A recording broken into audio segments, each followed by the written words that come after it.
Hello, I'm John McAllister with the John McAllister Report.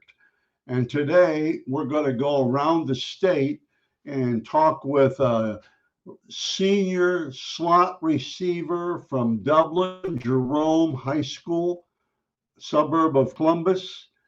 And Braydon Alford is a really good undersized slot receiver.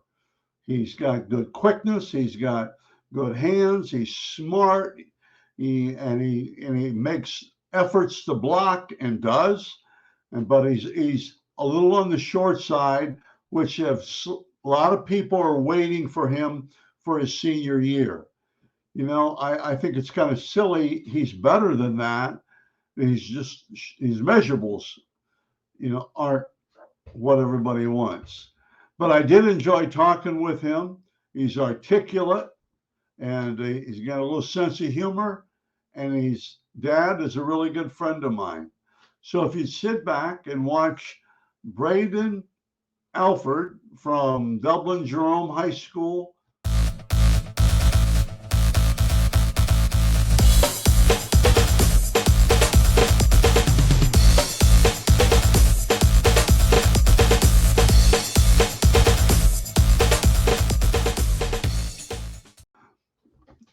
As I said earlier, my guest today is Braydon Alford from Dublin Jerome High School, and I've met him through with his dad, maybe, golly, I want to say 4 or 5 years ago. But Braydon's going to be a senior this year. He's a slot receiver.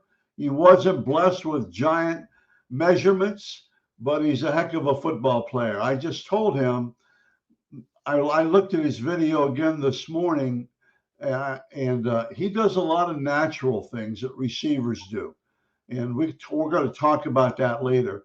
Braydon, how are you today? I'm doing great. Thank you for having me. What do you got all those football helmets back there for? Geez, This is kind of a collection. Got a couple over the years. those would be valuable someday. I see the Kent one there. Isn't it a Kent helmet or what is that? Oh, yeah, right here. Yeah, it's a Cant. Yeah. You know Mr. John Nemec, right?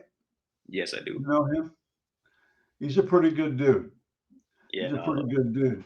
Okay. Well, especially, well, I think you have tremendous potential. But as you know, and we've talked about, and everybody else guesses about, the measurables will be a little bit of a problem, but not your 3.8. Okay, not your 3.8 GPA. That's not a problem. If it is, I know a lot of guys that would like to have that. Okay, why football, Braden? I mean, this is kind of all I've ever known growing up. Grew up in a football family. Football's kind of in our bloodline a lot. And obviously, I wasn't forced to play this. I mean, we have our options on what we want to play. I tried other sports, but I've always just kind of had a love for football. You ever run track? No, I have not. I might this year, but it's Okay. not going to Yeah. be. You look like a second man on a track team. The second on the 4x1, I mean, you got Yeah. that give and go, take and go. Okay. And football's been in your family. That's super. Okay. Or what makes you successful as a football player? I feel that I'm kind of more of a natural player. I kind of play my own game at my own pace, if you will. I have a good ability to read defenses on the fly. I do a lot of film study, learn from the best people that I can. So I feel like I have kind of a mentally kind of have edge against my opponents, and I kind of use that to kind of manipulate defenses and find open green space anywhere. You do a good job finding the open area, Yes, I think. and then you do a good job along the sidelines. And we'll talk about that later again. Anybody along the way has been kind. Now you're going into your senior year, and I don't usually do a lot of seniors, but you're going into your senior year. Anybody that's really been there for you and kind of been a push in a nice way, pushed you a little bit and patted you on the back and on the butt, kicked your butt, anything like that? Yeah, I've had a good number of people that has helped me with that. I'd say the main one's my dad. That's gonna be the first one for sure. He's had me the whole way from middle school, elementary when I first started playing tackle ball. He's kind of pushed me to be the best player that I can, even in times where I didn't necessarily think that I could keep going. He kind of helped me along the way. And then another big one would be my head coach, Coach Glass. He wasn't here my freshman year of high school, but my sophomore year, he came in and immediately had a huge impact on our team. I'm really close with him. He's been a great mentor on top of being a good coach. And so I think that those two are big people in my football side of my life. And then obviously with my trainers, shout out plus two, those are my people. And I got a lot of trainers that they've helped push me along the way to be the best player that I can be. So I'm grateful for that. What words do you live by? I tell everybody, I've got posters and I'm 75 years old and still have little cliches and little sayings. What words do you live by, Braydon? Big one would be kind of a saying that my family's had for a while now. It's your name, your brand would be the biggest one that I live by. That's something that Say it kind of again. Say it represents again. your name, your brand. Okay. Okay. So it just kind of like it represents kind of like you're representing when you go outside of your house, you're representing everybody in your family on top of yourself. So you want to make sure that you're doing the right things the way that they should be done to make sure that you don't tarnish your name. Well, that's good. That's really good. Okay. Is there something that you can't live without? What's something that you can't? That's a tough question. It's not as easy as it. What's Yeah. something that you can't live without? Um, that's a tough one. Dang. Um, I mean, the obvious one would be a football. It's kind of what I grew Okay. up around. That's kind of the Okay. main one that I want to know where I'd be at without it. That's good. Okay. That's good. Okay. Now here's a silly question. If you could trade places with somebody for one day, 6 in the morning, 12 at night. Now it can be anybody. Okay. Who would it be and why? Hmm. I'd probably say my oldest brother, Rylan. And the only reason I'd say that is because he's tall. I just want to know what it's like. I just want one day where I know what it's like just to be a little bit taller than I am, then just go back to how you. That's good, man. That's good. You want to know what it's like to be tall, right? Yeah, Right? yes, sir. Yeah, he is tall. I've met him. That's good. Okay, back to let's talk football now. Let's talk football. You're a slot receiver. Okay, 5'8", 175. Are you that big? Yeah, 100. yes, sir. I'm a 175, 170. Okay, I was just guessing both of those. Okay, slot receiver. What are your strengths as a slot receiver? Um, the main one would be the ability to find open space. I mean, as a slot receiver, you won't get pressed too many times, so you kind of have to have the Right, ability to read the zones, kind of know where you should go, how to adjust your right. routes after the snap. And I feel like the biggest one that I have would probably be my ability to block. I'm not the biggest kid, not the strongest on my team by any means, but blocking is more of a mindset than anything. I believe that if you want to block, truly, if you want to block, then you can. You just have to use the right technique and practice it. With wide receivers, I always put willing to block. Now, that doesn't mean you're going to smash mouth somebody and things like that. Number one, you're willing. Number two, you just have to get in their way and don't hold. Yeah, yes, Don't sir. hold when the ball's 30 yards ahead of you and you're holding sometimes. I mean, you don't do that, but I think that's really important. What else do you think are some strengths? I mean, obviously, being kind of seen as an undersized kid, you got to have speed in your bag. So I feel like that's something that I pride myself in, being able to run the ball, make the right cuts when I have to, but also expand to the sideline when I get the opportunity to do so, so I can outrun the defense. Okay, what do you have to work on? The biggest thing I have to work on right now, I feel, is my blocking aspect. I feel I did good last year, but I didn't. There was somewhere I missed my landmarks a little bit. And then there were other times where in my route running, I got really hesitant, and I just feel like I need to calm down more in a game, which will come with experience. But I feel like I need to calm down a little bit more in the game and get back to my own pace sometimes. You, you know, I must be giving you more credit than you deserve or something. Okay, here's what I see. I see that you make natural moves as a receiver. When you're going, and it's so hard going against a soft defender. Somebody's not up on you because you have that one plant and step and move, one quick, and you do it all almost automatically. And I put down discipline. If when there's one where you go in motion and take 3 steps and come back into the quarterback, that's Yeah, hard to do.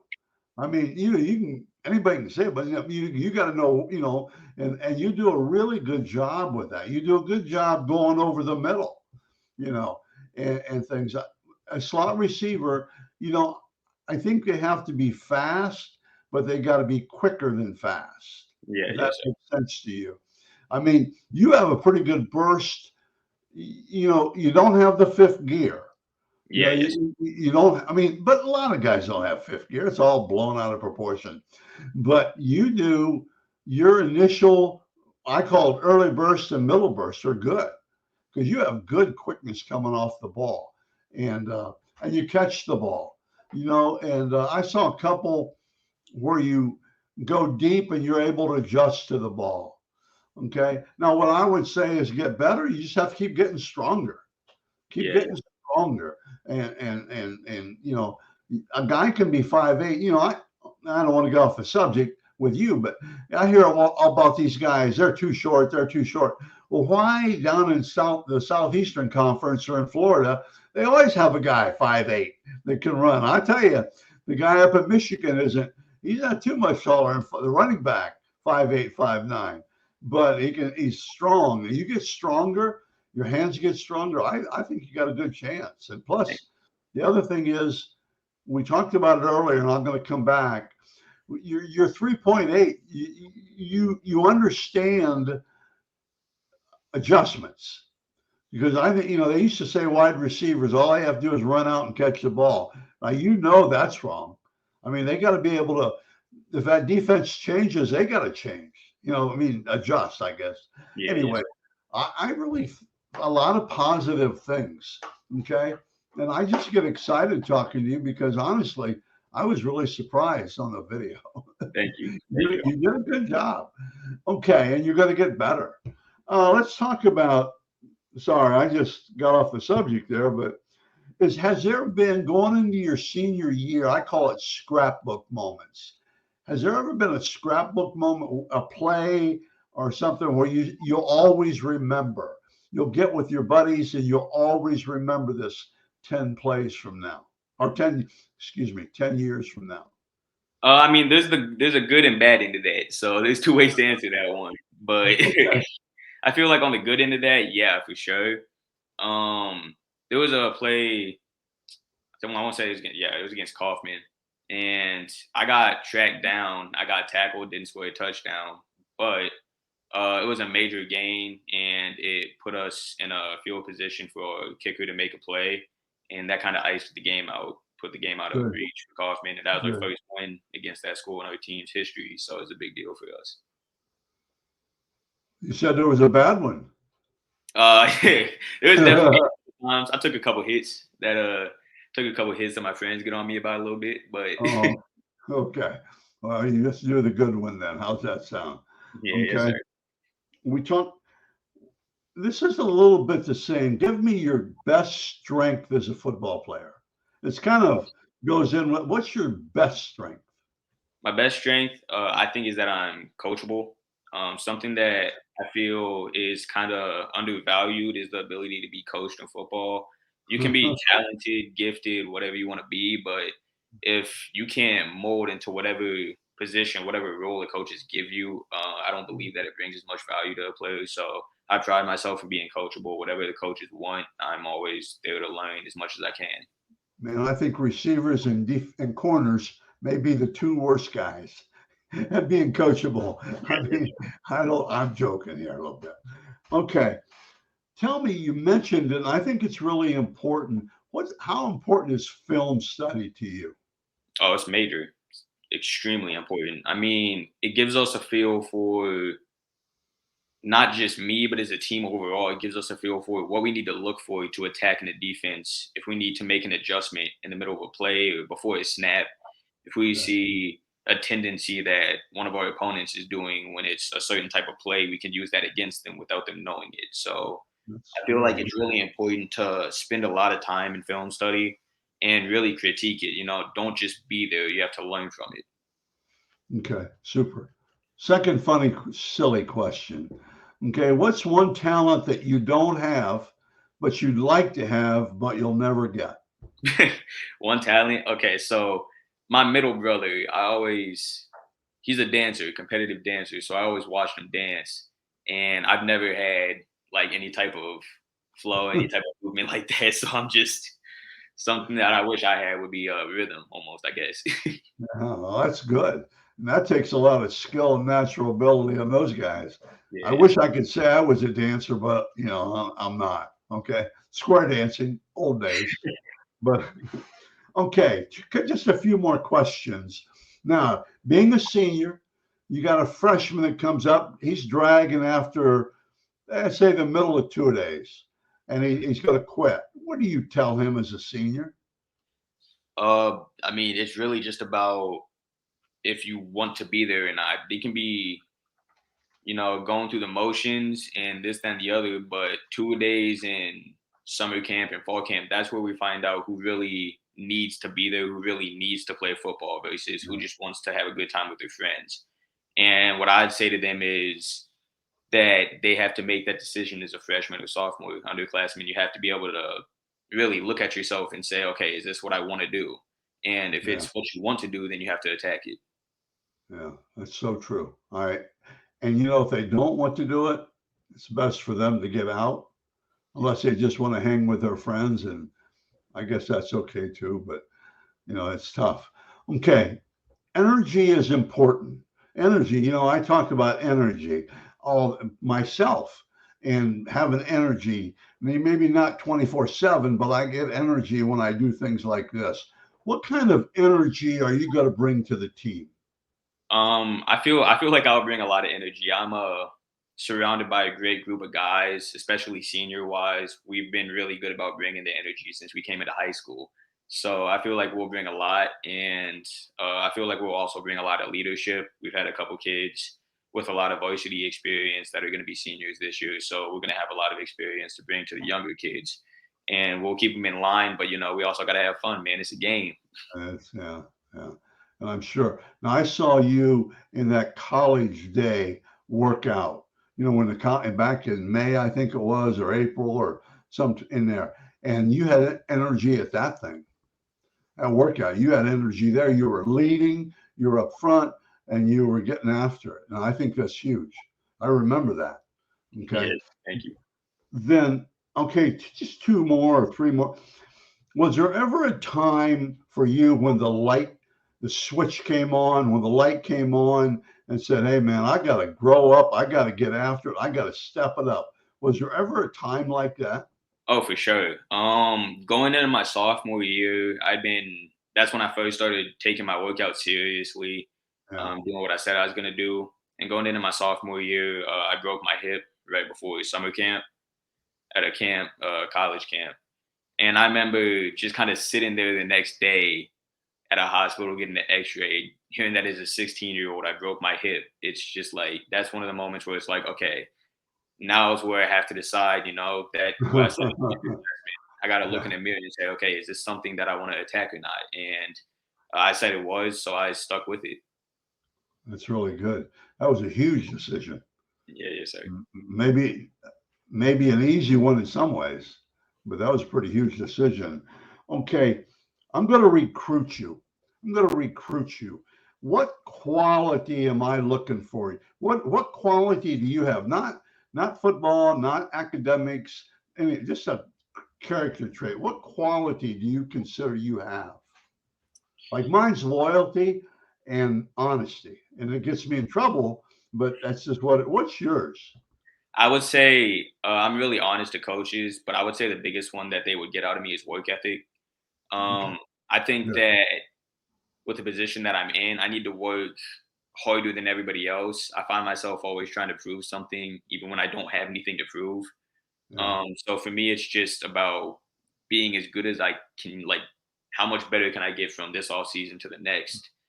And I want to see myself improve just as much as the coaches want to see me improve. So I feel like that's something that I value a lot. Okay. Last question. No, then we'll be done. Maybe. Okay. What do you want the players to say about you behind your back?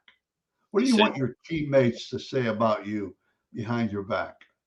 um, I think the most major thing that I would be really honored if people said is that I worked for it. Something that growing up, something it's just been rumors and stuff about, oh, he hasn't worked for it and it's just been handed to him and this, that, and the other. But I do a lot behind closed doors that, a lot of people don't see. And I'm sure other people do as well. And so I just wanted to be like known that I worked for whatever I got. And as long as my teammates understand that, then I'm happy. Good. Okay. Now I told you earlier, it's about you and not about your dad. Who is your dad? My dad is Tony Alford. He coaches at Ohio State, but that's not really something that I take into major account more than anybody else. I mean, my dad is my dad to me. He's my best friend. Someone that I can always lean on. I mean, most times you'll just see me and him sitting on the back porch 10 at night just watching TV. So I know your dad pretty well. yeah, And so I was just giving you a hard time because I'm sure you faced that. I was kind of emphasizing what you said about you have to do everything for yourself. I mean, you had to. That's really good. Recruiting. Tell me what do you look at right now as far as recruiting? Just one or two sentences. I would say the biggest one would be education, of course, setting myself up for the future. And then another one would be the environment. I want a team that wants to win just as bad as I want to win. And I want a team that's Right. close. So I want to be able to be involved in a brotherhood, not just a football team. Super. And smart kids can play football too, you know. Yeah. Thank you very, very much for being on my show. Okay. I Thank you for appreciate it. having me out.